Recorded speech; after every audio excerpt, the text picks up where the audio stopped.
சங்கிகளா இருக்கட்டும், சங்க பரிவாரா இருக்கட்டும், கதறக்கூடிய நீதிபதியாக இருக்கட்டும், நீங்க யாரா வேணா இருங்க, இந்திய சுதந்திர போராட்டத்தில் இந்திய சுதந்திரத்துக்காக செத்து போன ஒரே ஒரு ஆர்எஸ்எஸ் காரரை காட்டினால் மேடையில் பேசுவதை நாங்கள் நிறுத்தி விடுகிறோம். காட்ட முடியுமா? இஸ்லாமிய பெண்கள் தான் கர்ப்பிணிகளாக, நிறைமாத கர்ப்பிணிகளாக முன்வரிசையில் நின்று பிரிட்டிஷ் ஏகாதிபத்தியத்தை எதிர்த்து போர்க்குரல் கொடுத்தவர்கள். செத்து போயிட்டீங்கன்னா பிள்ளை யாருமா பாப்பான்னு கேட்டா அந்த அம்மா சொன்னாங்க, நான் செத்தாலும் பரவாயில்லை, பிறக்கின்ற பிள்ளை இந்தியாவின் விடுதலையை பார்க்கட்டும் என்று சொன்னவர்கள் இஸ்லாமிய சகோதரிகள். இதெல்லாம் ஆர்எஸ்எஸ் பிஜேபி சங்கிகளுக்கு தெரியாதான்னு கேட்டா நல்லா தெரியும். அதனாலதான் பயம். உண்மை எதிரிகள் யாருன்னு இந்துக்களுக்கு தெரிஞ்சிட்டா நம்ம பப்பு வேகாதுன்னு இஸ்லாமியர்களை எதிரிகளாக கட்டமைக்கிறார்கள். உங்களை அறியாமல் பாசிச விஷம் உங்க மூளையில ஏற்றப்பட்டிருந்தாலோ இல்ல, ஐயோ ஆமாங்க திருப்பரங்குன்றத்துல இங்கேயே தீபம் ஏத்திருக்கலாமே, ஏன் இவங்க இப்படி பிரச்சனை பண்றாங்க நீங்க நினைச்சாலோ தாழ்மையோடு ஒரே ஒரு செய்தியை நினைத்து பாருங்கள். இன்றைக்கு இருக்கக்கூடிய ஒன்றிய அரசு பணியிடங்கள் group A group B posting இல்ல என்ன கடைநிலையில் இருக்கக்கூடிய ஊழியர்கள் தொடங்கி மேல்நிலை வரை மாநில அரசோ ஒன்றிய அரசோ இஸ்லாமியர்கள் நீக்கமர நிறைந்திருக்கிறார்களா? உங்க வேலை வாய்ப்பு இஸ்லாமியர்களால் பறிபோயிருக்கா? யாருங்க உங்க வேலை வாய்ப்பை பிடிங்கிறது? பிசி எம்பிசி எஸ்சி எஸ்டி மக்களுடைய வேலை வாய்ப்பை பிடுங்கி நம்மை ஆதரவற்றவர்களாக நெருக்கடியில் நிறுத்தியது 3% பார்ப்பனர்கள் தானே. அந்த 3%க்கு 97%க்கு தான் சண்டையை தவிர நமக்கும் கிறிஸ்தவர்களுக்கும் இஸ்லாமியர்களுக்கும் சண்டை கிடையாதுன்னு இந்து சகோதரர்கள் புரிந்து கொள்ள வேண்டும். நீ ஒருவேளை உங்களுடைய மதத்திற்காக நீ சண்டை போட்டா கூட கொஞ்சம் கௌரவமா சண்டை போட வேண்டாமா? நில அளவை கல்லெல்லாம் தீபம் ஏற்றணும் சண்டை போடுற அளவிற்கு இந்துக்களுடைய தமிழ் கடவுள் மோசமா போயிட்டாரான்னு இந்து சகோதரர்கள் கேட்க மாட்டாங்களா? நீங்க பாக்குற எல்லா கல்லுலையும் நீ தீபம் ஏற்றிறியான்னு கேட்க மாட்டாங்களா? நான் இன்னும் ஒருபடி மேலே போய் சொல்லுகிறேன். உண்மையாகவே உங்களுக்கு மதம் முக்கியம், கடவுள் முக்கியம்னா நீங்க எதை தெரியுமா ஆதரிச்சிருக்கணும்?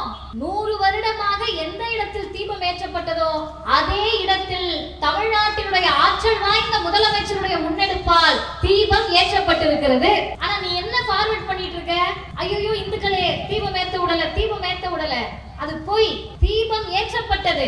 கலவரத்திற்காக நீங்கள் தீபம் ஏற்ற நினைத்தீர்கள், இந்து மக்களுடைய நம்பிக்கைக்காக தீபம் ஏற்றப்பட்டது. இப்ப சண்டை யாருக்கு? உண்மையான முருக பக்தர்களுக்கும் சனாதனிகளுக்கு தான் சண்டை. உண்மையாகவே முருகனை கடவுளாக ஏற்றுக்கொண்ட மதுரை திருப்பரங்குன்ற மக்களுக்கும் ஊர்ல இருந்து எல்லாத்தையும் வாடகைக்கு டெம்போல புடிச்சிட்டு போன உனக்கும் தான் சண்டை. இங்க யாராவது பிஜேபி நின்னுட்டு இருந்தீங்கன்னா கேட்டுக்கங்க, உங்க நிலைமை மிகவும் கவலைக்குரிய நிலைமையில இருக்கீங்க. பிஜேபி ஆர்எஸ்எஸ் சங்க பரிவார் இன்னைக்கு தேதியில தமிழ்நாட்டில் அதிமுக கூட சேர்ந்து இடம் பிடிச்சிடலாம்னு பாக்குறீங்க. உங்க கூட சேர்ந்தா அதிமுகவும் நோட்டாவுக்கு கீழே தான் தமிழ்நாட்டில் இருக்க முடியும். கொஞ்ச நஞ்ச துரோகமா நடந்துகிட்டு இருக்கு. சில விஷயங்கள் எல்லாம் படிக்கிறப்ப ஒரு இளைஞராக எங்களுக்கு ரத்தம் கொதிக்கிறது. மாத மச்சானாக அங்கே அந்த சகோதரர்கள் வாழ்ந்து கொண்டிருக்கிறார்கள். அதுக்கு என்ன தெரியுமா எடுத்துக்காட்டு? பிஜேபி போய் கெஞ்சுறாங்க. பார்க்கவே அதான் பரிதாபமா இருக்குன்னு சொன்னேன். கொஞ்ச நேரம் கடையடைங்க, போட்டோ எடுக்கிற வரைக்கும் கடையடைங்க, வீடியோ மட்டும் எடுத்துக்கிறோம் கடையடைங்க, வேற ஒண்ணும் அவங்க கேட்கல. பிஜேபி அண்ணன் போய் பாவம் அவர் என்ன பண்ணுவாரு? அவர் வாங்கினதுக்கு அவர் பேசிதானே ஆகணும். கொஞ்ச நேரம் கடையடைங்க, ஒரே ஒரு வீடியோ மட்டும் எடுத்துக்கிறோம். அங்க இருந்தவங்க சொன்னாங்க, எப்ப ஒரு பிரச்சனையும் நடக்கலையே எதுக்கு கடையடைக்கணும்? கேட்டதியா இஸ்லாமியர்களா? நல்லா நோட் பண்ணி பாத்தீங்களா? இந்த இத்தனை பிரச்சனை நடக்குது, ஒரு இஸ்லாமியர் கூட எங்களுக்கு இது வேண்டும் என்று கேட்கவில்லை. காரணம் என்ன தெரியுமா? நாங்கள் இருக்கிறோம் அவர்களுக்காக கேட்பதற்கு. அதனால் அவர்கள் அமைதி காத்து அமைதியாக இருக்கிறார்கள். மரியாதைக்குரிய மேன்மையை பொருந்தி எல்லாம் சொல்லணும்னு ஆசையா தான் இருக்கு. ஆனா இப்படி சொல்றேன், வருங்கால ஆளுநராக வருவதற்கு அனைத்து தகுதியும் பெற்ற ஆர்எஸ்எஸ் காரர் ஒருவர் மதுரை உயர்நீதிமன்றத்தில் இருக்கார். அவருக்கு நீதிபதியாக இருக்கக்கூடிய ஒருவர் எதன்படி நீ தீர்ப்பு கொடுக்கணும்ன்ற ஒரு கணக்கு இருக்குல்ல. வழக்கறிஞராக இருந்து சொல்லுகிறோம், எங்களை விட நல்ல சட்டத்தில் தேர்ந்தவராக தான் ஒரு நீதிபதி இருக்க முடியும். இந்திய அரசியலமைப்பு சட்டத்தினுடைய ஆர்டிகல் 25 என்னங்க சொல்லுது? ஃப்ரீடம் ஆஃப் ரிலிஜன், மத உரிமையை பற்றி பேசுகிறது. மத உரிமை இருக்குன்னு சொன்னா அளவை கல்ல தீபத்துல தூண்ல போயிட்டு தீபம் ஏத்தலாம்ல நீ கேட்கலாம். சும்மா கிடக்கிற கல்ல வச்சு கூட தீபம் ஏத்தலாம், யாரும் இல்லைன்னு சொல்லல. ஆனா மத உரிமை என்ன தெரியுமா சொல்லுது? புரட்சியாளர் அம்பேத்கர் எழுதிய சட்டம் என்ன தெரியுமா சொல்லுது? எந்த மதத்தினுடைய உரிமையாக இருந்தாலும் சரி பொது அமைதிக்கு பங்கம் விளைவிக்காததாக இருக்க வேண்டும். பப்ளிக் ஹெல்த் அண்ட் மொராலிட்டி, இதுக்கு பங்கம் விளைவிக்காததா இருக்கணும். நீங்க என்ன பண்ணணும்? நியாயமா திருப்பரங்குன்றத்தில் இருக்க மக்களை கூப்பிடுங்க. எப்ப உனக்கு 100 வருஷமா விளக்கேத்துறாங்க, அங்க வேணுமா? இல்ல இந்த கல்லுல தான் வேணுமான்னு கேளுங்க. கேட்கப்பட்டதா? கேட்கப்படல. நடக்கக்கூடிய சூழ்ச்சியை இந்துக்கள் புரிந்து கொள்ள வேண்டும். உங்களை பகடக்காயா முன்னாடி நிப்பாட்டி பின்னாடி யார் குளிர்காய்தான் கேட்டா ஆரிய பார்ப்பனர்கள் குளிர்காய்ந்து கொண்டிருக்கிறார்கள். தமிழ்நாட்டை கலவர பூமியாக மாற்றி விடலாம், மீண்டும் ஒரு பாபர் மசூதி ஆகும் என்று பார்ப்பன ஹெச்ராஜா சொல்றாரு. நீங்கள் பேரை சொல்ல வேணாம்னு நினைக்காதீங்க, துணிந்து பெயரை சொல்லுங்கள். ஒருத்தர் கூட அங்க நின்று சண்டை போடுறவங்க பார்ப்பனர் அல்லாத பிற்படுத்தப்பட்ட, மிகவும் பிற்படுத்தப்பட்ட, தாழ்த்தப்பட்ட பட்டியலின பழங்குடியின மக்கள் கிடையாது. முன்வரிசையில் நின்று சண்டை போடுற எல்லாரும் ஆரிய பார்ப்பனர்கள், இந்தியாவுக்குள் வாழ வழி தேடி வந்தவர்கள். நம்மை ஒருபோதும் அடிமைப்படுத்த முடியாது என்பதை நாம் உறக்க சொல்லுவதற்கு கடமைப்பட்டிருக்கிறோம். என்ன சொல்றாரு? அயோத்தியா மாறுன்றாங்க. எப்படிங்க ராமராஜ்யம் அமையணுமா? ஆனால் இன்றைக்கு என்ன நாள்? 3 செய்திகளோடு நான் நிறைவு செய்கிறேன். டிசம்பர் 6 புரட்சியாளர் அம்பேத்கருடைய நினைவு நாள். எனக்கு முன்னாடி பேசின சகோதரர் ரொம்ப சரியா சொன்னாரு. இந்த நாளை தேர்ந்தெடுத்தார்கள், அம்பேத்கருடைய நினைவு நாளை தேர்ந்தெடுத்தார்கள் பாபர் மசூதியை இடிப்பதற்கு. ஆனா இன்னைக்கு எப்படி தெரியுமா அது நடந்துகிட்டு இருக்கு? காலையில் அம்பேத்கர் சிலைக்கு தமுக மாலை போடும், மாலை கருப்பு நாளாக பாபர் மசூதி இடித்த நாளை அவர்கள் ஆர்ப்பாட்டம் நடத்துவார்கள். அதுவும் நீ அட்டர் ஃபெயிலியர். ரெண்டாவது, அம்பேத்கருக்கு இன்னைக்கு பிஜேபி ஆர்எஸ்எஸ் எல்லாம் மாலை போட போய் விடுதலை சிறுத்தைகள் கட்சியின் தோழர்கள் பிஜேபி கொடிக்கும் அம்பேத்கருக்கு சம்பந்தம் இல்ல, ஓடி போன்னு விரட்டி விட்டு இருக்கிறார்கள். அவர்களுக்கு மனம் நிறைந்த வாழ்த்துக்களை நாம் பதிவு செய்தே ஆக வேண்டும். மற்றும் திரளாக பங்கேற்றிருக்கக்கூடிய தமிழ்நாடு முஸ்லிம் முன்னேற்ற கழக சகோதரர்களே, சகோதரிகளே, மனிதநேய மக்கள் கட்சியின் பொறுப்பாளர்களே, கடமையாற்றக்கூடிய காவல்துறை நண்பர்களே, சகோதரர்களே, அனைத்திற்கும் மேலாக நின்று கேட்டுக்கொண்டிருக்கக்கூடிய நாங்க சொல்றோம், இந்துக்களே ஒன்று கூடுங்கள் பிஜேபியை விரட்டுவதற்கு என்று சொல்லக்கூடிய அனைத்து தகுதியும் பெற்றவர்கள் நாங்கள். நிறைய கோரிக்கை முன்னிறுத்தி இந்த ஆர்ப்பாட்டம் நடைபெறுகிறது. முதலில் ஒரு செய்தியை சொல்ல நான் கடமைப்பட்டிருக்கிறேன். தமிழ்நாட்டில் ரொம்ப சாதாரணமாக மற்றொரு பாபர் மசூதியை ஏற்படுத்துவோம் அப்படின்னு இன்னைக்கு வெளிப்படையா பேசுறாங்க. இன்றைக்கு பிஜேபியினுடைய மாநில தலைவர், கலவரத்திற்கு இன்று மறுபெயர் இருக்கும்னா அது பிஜேபி ஆர்எஸ்எஸ் சங்க பரிவார், அதனுடைய மாநில தலைவர் நைனா நாகேந்திரன் சொல்றாரு, ஆமா இன்னொரு அயோத்தியா மாறினா என்ன தப்பு அப்படின்னு கேட்கிறாரு. உங்க எண்ணம்லாம் உங்களுக்கு சரியானதாக இருக்கலாம், ஆனால் அது இங்க எடுபடாது. என்ன காரணம்னு நான் பெருசா செய்திலாம் ஒன்றும் இல்லை. இஸ்லாமியர்கள் நடத்தக்கூடிய ஆர்ப்பாட்டம் கணக்கு அப்படிதானே? தமிழ்நாடு முஸ்லிம் முன்னேற்ற கழகம் இஸ்லாமியர்கள் நடத்தக்கூடிய ஆர்ப்பாட்டம். மதிவதனி வந்து இதுல பேசுறதுல வியப்பில்லை. ஏன்னு கேட்டா, பெரும் மதிப்பிற்கும் மரியாதைக்கும் உரிய பேராசிரியர் ஐயா ஜவாஹிருல்லா அவர்கள் இந்த நிகழ்ச்சிக்கு திராவிடர் கழகத்தின் சார்பில் மதிவதனி வரணும்னு ஒரு கடிதம் கொடுக்கிறார். எங்கள் கழகத்தின் தலைவர், திராவிடர் கழகத்தின் தலைவர் ஆசிரியர் வீரமணி அவர்கள் சொன்ன செய்தி, எந்த நிகழ்ச்சி இருந்தாலும் சரி கட்டாயம் நிச்சயமாக முதலில் இதில் கலந்து கொள்ள சொல்லுங்கள் என்று சொன்னார். இப்ப நாங்க கலந்துக்கிறதுல செய்தி இல்லை. எத்தனை பேர் கவனிச்சீங்கன்னு தெரியல. இப்ப அங்க உட்கார்ந்து அண்ணன் எங்கன்னு தெரியல, சேர் காலியா இருக்கு, மாலை போட்டிருக்காரு. அப்படிதானே? சபரிமலைக்கு பக்கத்துல இருந்த உங்க பக்கத்துல உட்கார்ந்து அண்ணன் ப்ளூ சட்டை போட்டுட்டு, நான் கூட சரி நம்ம தோழர் போல யாருக்கும் கருப்பு துண்டு கொடுத்து உட்கார வச்சிருக்கீங்கன்னு நினைச்சேன். அதுக்கு பிறகுதான் பார்த்தேன் பனியனுக்குள்ள மாலை. சபரிமலைக்கு மாலை போட்டவர் தான் தமிழ்நாட்டுல சங்கி கூட்டத்தை எதிர்ப்பதற்கு மைக் செட்டு கொடுப்பாரு எங்களுக்கு. சபரிமலைக்கு மாலை போட்ட அண்ணன் தான் இந்துத்துவவாதிகளை எதிர்த்து மதிவதனி பேசுவதற்கு மைக் செட்டு போட்டு கொடுப்பாங்க. நேற்றைக்கு திருப்பூர் சட்டமன்ற தொகுதியில் ஒரு நிகழ்ச்சி, அந்த நிகழ்ச்சியில் நான் பேசுகிற போது திருப்பரங்குன்றத்தினுடைய அந்த சர்ச்சையை பற்றி பேசிக் கொண்டிருக்கிறேன். முதல்ல கைத்தட்டினது யார் தெரியுமா? அங்க மைக் செட்டு போட்டிருந்தாங்க, மாலை போட்டிருந்தாரு. இது தமிழ்நாடு. இது உங்களுக்கு எப்படியாவது கால் ஒன்றலாம், கை ஒன்றலாம், அதெல்லாம் முடியாது.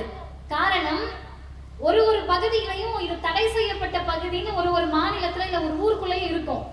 அப்படி பிஜேபியை தடை செய்த பகுதி தமிழ்நாடு, ஆர்எஸ்எஸ் தடை செய்த பகுதி தமிழ்நாடு.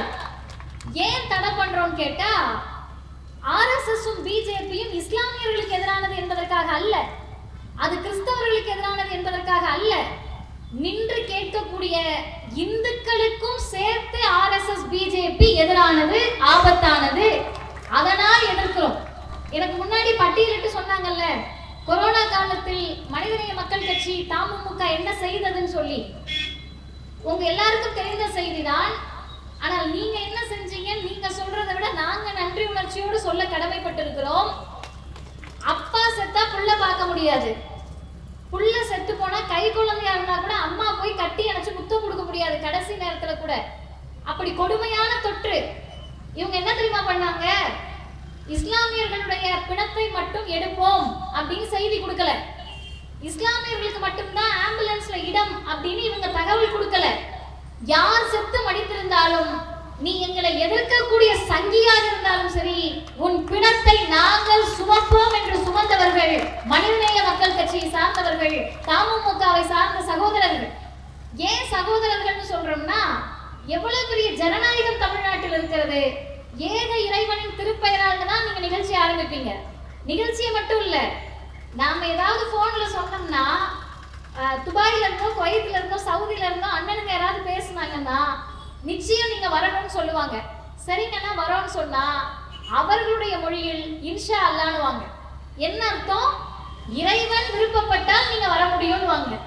ஆனா மதிவதனியார் கடவுள் இல்லை கடவுள் இல்லை என்று சொல்லக்கூடிய தந்தை பெரியாரினுடைய இயக்கத்தை சார்ந்தவங்க.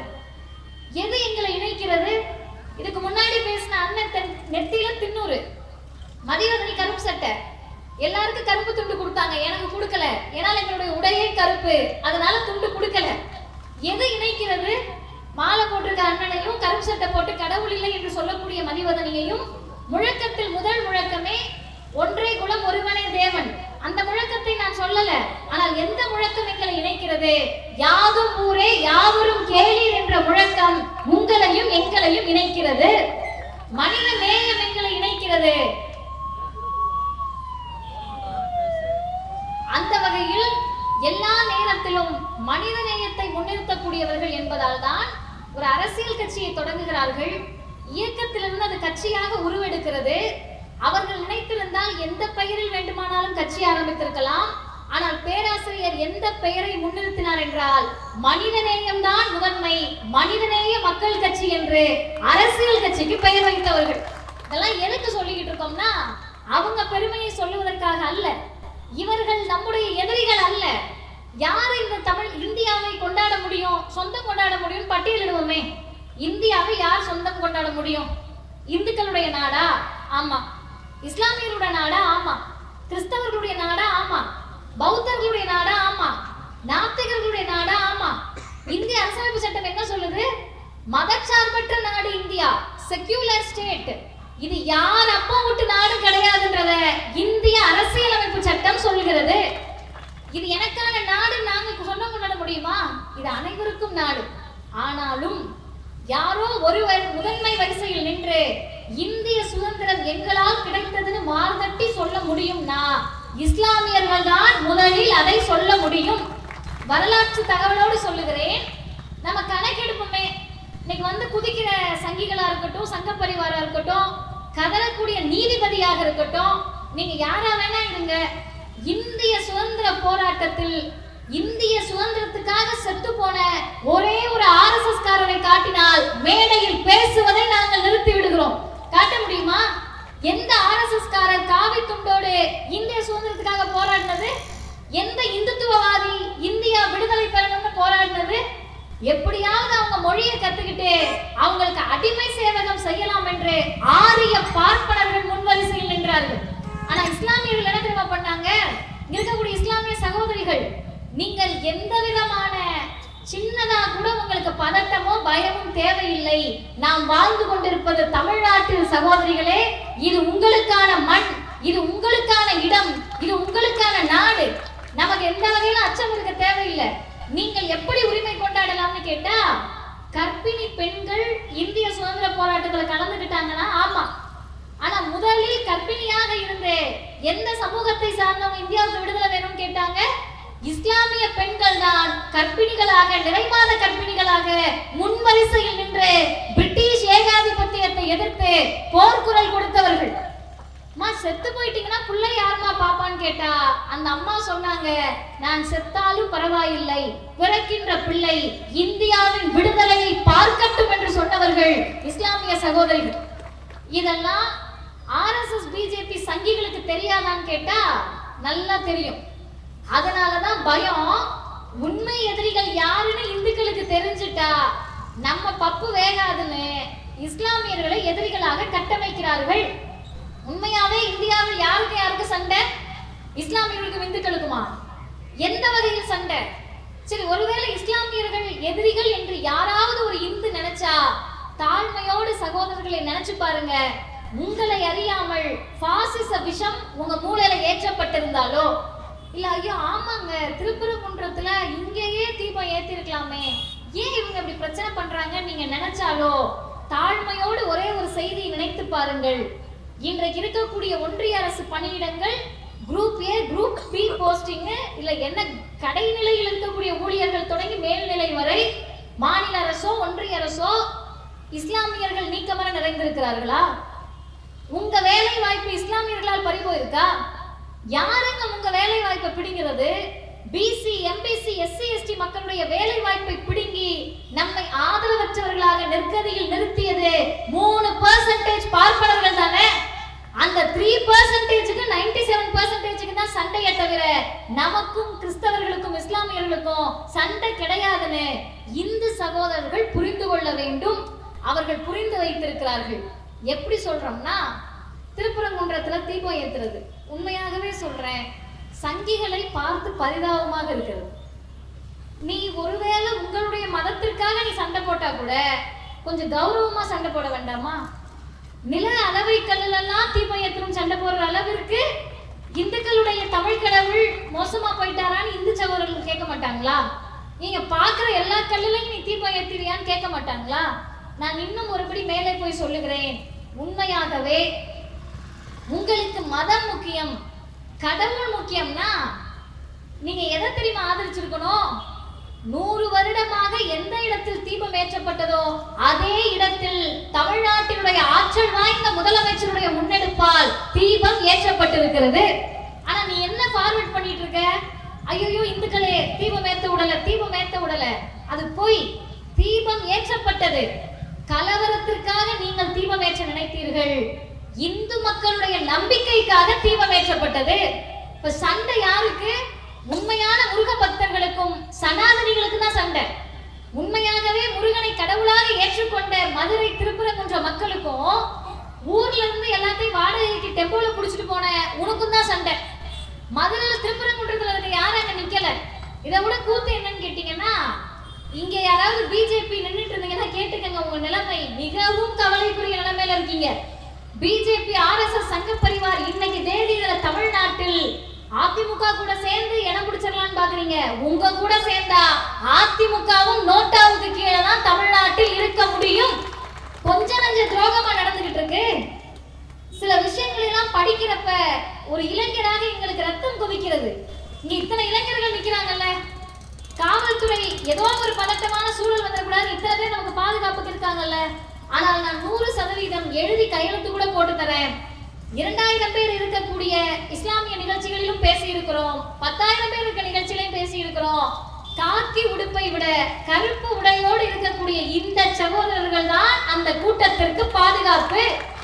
நீங்க கணக்கெடுங்களேன், பாபர் மசூதி இடிக்கப்பட்ட பிறகு கூட கணக்கெடுங்களேன், எத்தனை மத வழிபாட்டு தலங்களை இஸ்லாமியர்கள் இடித்ததாக வரலாறு இருக்கா? மனிதநேய மக்கள் கட்சியோ தமுமுகவோ இந்து வழிபாட்டு தலத்தையோ கிறிஸ்தவ வழிபாட்டு தலத்தையோ இடிக்க சென்றதாக வரலாறு இருக்கா?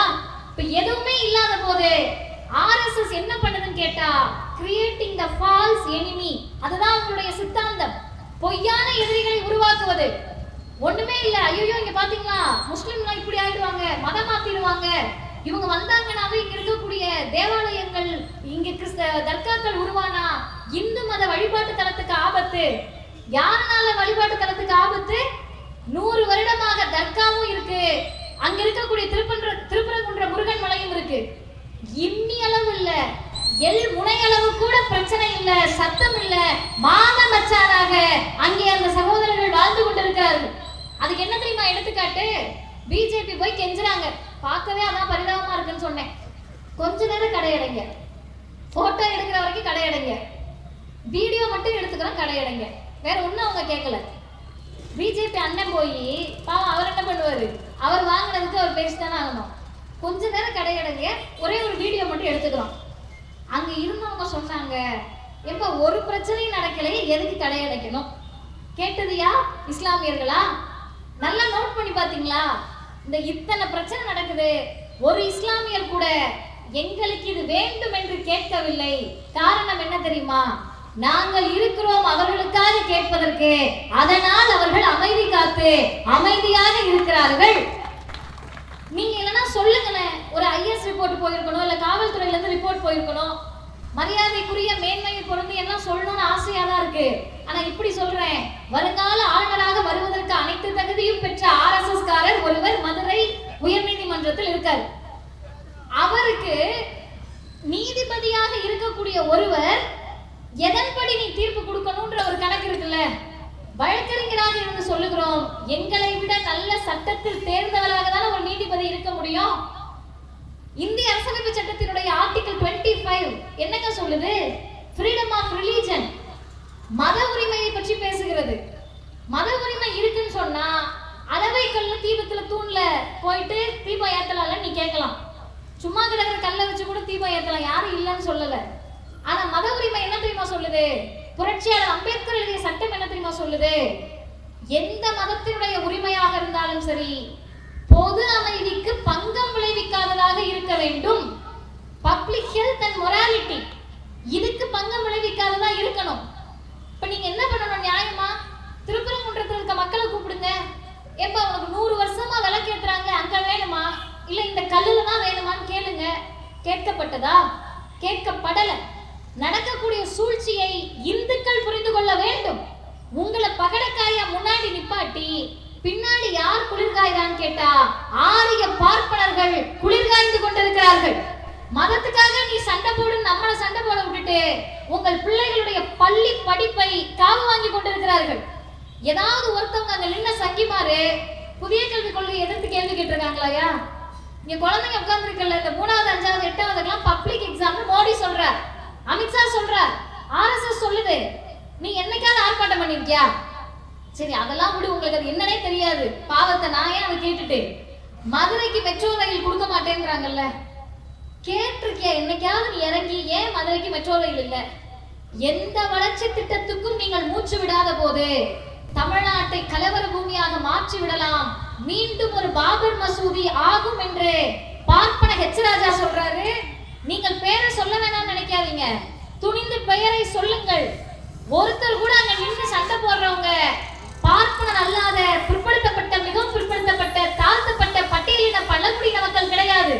முன்வரிசையில் நின்று சண்டை போடுற எல்லாரும் ஆரிய பார்ப்பனர்கள், இந்தியாவுக்குள் வாழ வழி தேடி வந்தவர்கள். நம்மை ஒருபோதும் அடிமைப்படுத்த முடியாது என்பதை நாம் உறக்க சொல்லுவதற்கு கடமைப்பட்டிருக்கிறோம். என்ன சொல்றாரு? அயோத்தியா மாறுன்றாங்க. எப்படிங்க ராமராஜ்யம் அமையணுமா? ஆனால் இன்றைக்கு என்ன நாள்? 3 செய்திகளோடு நான் நிறைவு செய்கிறேன். டிசம்பர் 6 புரட்சியாளர் அம்பேத்கருடைய நினைவு நாள். எனக்கு முன்னாடி பேசின சகோதரர் ரொம்ப சரியா சொன்னாரு. இந்த நாளை தேர்ந்தெடுத்தார்கள், அம்பேத்கருடைய நினைவு நாளை தேர்ந்தெடுத்தார்கள் பாபர் மசூதி இடிப்பதற்கு. ஆனா இன்னைக்கு எப்படி தெரியுமா அது நடந்துகிட்டு இருக்கு? காலையில் அம்பேத்கர் சிலைக்கு தமுமுக மாலை போடும், மாலை கருப்பு நாளாக பாபர் மசூதி இடித்த நாளை அவர்கள் ஆர்ப்பாட்டம் நடத்துவார்கள். அதுவும் நீ அட்டர் ஃபெயிலியர். ரெண்டாவது, அம்பேத்கருக்கு இன்னைக்கு பிஜேபி RSS எல்லாம் மாலை போட போய் விடுதலை சிறுத்தைகள் கட்சியின் தோழர்கள் பிஜேபி கொடிக்கும் அம்பேத்கருக்கு சம்பந்தம் இல்ல, ஓடி போன்னு விரட்டி விட்டு இருக்கிறார்கள். அவர்களுக்கு மனம் நிறைந்த வாழ்த்துக்களை நாம் பதிவு செய்தே ஆக வேண்டும். இந்தியால பிஜேபி அம்பேத்கரை கொண்டாட முடியுமா? அவர் என்ன சொன்னாருங்க? இந்தியாவில் இந்து ராஜ்யம் அமைந்தால் அதை விட பேரழிவு எதுவும் கிடையாது சொல்லிவிட்டு அம்பேத்கர் சொன்னார். அமைய இருப்பது இந்து ராஜ்யமாக இருந்தால் எந்த விலை கொடுத்தும் அதை தடுத்து நிறுத்த வேண்டிய கடமை நமக்கு இருக்கிறது.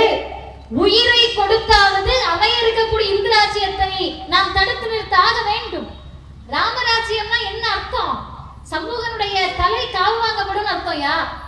ராமராஜ்யம்னா என்ன அர்த்தம்? உன் பிள்ளையெல்லாம் படிக்க விட மாட்டோம்னு அர்த்தம். ராமராஜ்யம்னா என்ன அர்த்தம்?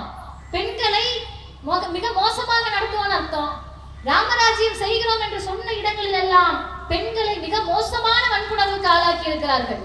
ராமராஜ்யம் நடத்துறோம்னு சொல்ற டபுள் சர்க்காரில் மணிப்பூரில் பெண்களை நிர்வாணப்படுத்தி இழுத்து வந்தார்கள். இன்னும் ஒருபடி மேலே போய் சொல்லுகிறேன், நாடாளுமன்ற உறுப்பினர் சகோதரி கனிமொழி அவர்கள் மிக சரியாக சொன்னார். ஆமா, அயோத்தி மாதிரி தமிழ்நாடுதான் என்ன தெரியுமா கணக்கு இன்னைக்கு தேதிக்கு? எங்கு நாங்கள் ராமர் கோவிலை கட்டிவிட்டோம், பாபர் மசூதியை இடித்துன்னு நீ கங்கணம் கட்டிட்டு திரிஞ்சியோ, அந்த ஃபரிதாபாத்தில் மக்கள் பிஜேபிக்கு தோல்வியை தந்தார்கள். அப்படி வேண்டுமானால் தமிழ்நாடு மாறுமே தவிர இது ஒருபோதும் இந்து ராஜ்யமாக மாறாது. அருமை சகோதரர்களே, சகோதரிகளே, நின்று கேட்கக்கூடிய இந்து சொந்தங்களே, அவங்க சொல்றாங்கன்னா எங்களுக்கு சொல்றது உரிமை இல்லையா? இந்தியாவில் தமிழ்நாட்டில் சமத்துவத்தை பேச தகுதி இருக்கக்கூடிய முதல் நிறம் கருப்பாக தான் இருக்க முடியும். காந்தியார் படுகொலையின் போது வட இந்தியாலாம் பச்சை இருந்துச்சு. 144 தடை உத்தரவு போட்டார்கள். தமிழ்நாடு அமைதி பூங்காவாக இருந்தது. ஏன் தெரியுமா? யாருனால தெரியுமா? சங்கராச்சாரியார்கள் வந்து மைக்ல பேசல, சாமியார்கள் வந்து மைக்ல பேசல, சங்கப்பரிவார் வந்து பேசல, தந்தை பெரியார் தான் பேசினார். யாரும் ஆத்திரப்படாதீர்கள், கோட்சே மீது கோபப்படாதீர்கள், அந்த துப்பாக்கியின் மீது கோபப்படுங்கள் என்று சொல்லி தமிழ்நாட்டை அமைதி பூங்காவாக காத்து நின்ற தலைவர் அறிவுலக பேராசான் தந்தை பெரியார். அவர் வழியில் நின்று சொல்லுகிறோம், இந்துக்களோ கிறிஸ்தவர்களோ இஸ்லாமியர்களோ நாத்திகர்களோ தமிழ்நாடு அனைவருக்குமான மண். பிஜேபி RSS எந்த ரூபத்தில் வந்தாலும் அடிமை அதிமுக எடப்பாடி பழனிசாமி கொஞ்சம் கூட வெட்கமின்றி, கொஞ்சம் கூட கூச்ச நாச்சமின்றி, கொஞ்சம் கூட அண்ணாவின் பெயரை கட்சியில் வைத்திருப்பதற்கு தகுதியின்றி, நேற்றைக்கு அம்மையார் ஜெயலலிதா அவருடைய இறந்த நாளாக சொல்லப்படுகிறது. அதுக்காக நீ கூட்டம் நடத்தினியா? ஏதாவது ஒரு இடத்துல உங்க கட்சி தலைவர் முன்னாள் முதலமைச்சருடைய இரங்கல் கூட்டத்தை நடத்தினியா? எப்படி நடத்த முடியும்? ஆனால் வெட்கமின்றி இன்றைக்கு பிஜேபிக்கு கால் கழுவுகிறீர்கள் என்று சொன்னால் தமிழ்நாட்டு மக்கள் உங்களை விடமாட்டார்கள், பாடம் கற்பிப்பார்கள். இந்த இடத்திலிருந்து சொல்லுகிறோம், தமுமுகவினுடைய இன்றைய கோரிக்கை வாழ்வுரிமை, வழிபாட்டுரிமை, வாக்குரிமை. இந்த 3 உரிமைகளுக்காக நீங்கள் எடுக்கக்கூடிய எல்லா முயற்சிகளிலும் திராவிடர் கழகம் உடன் இருக்கும் என்பதை சொல்லி முடிக்கிறேன். நன்றி, வணக்கம். வாழ்க பெரியார், வளர்க பெரியார்.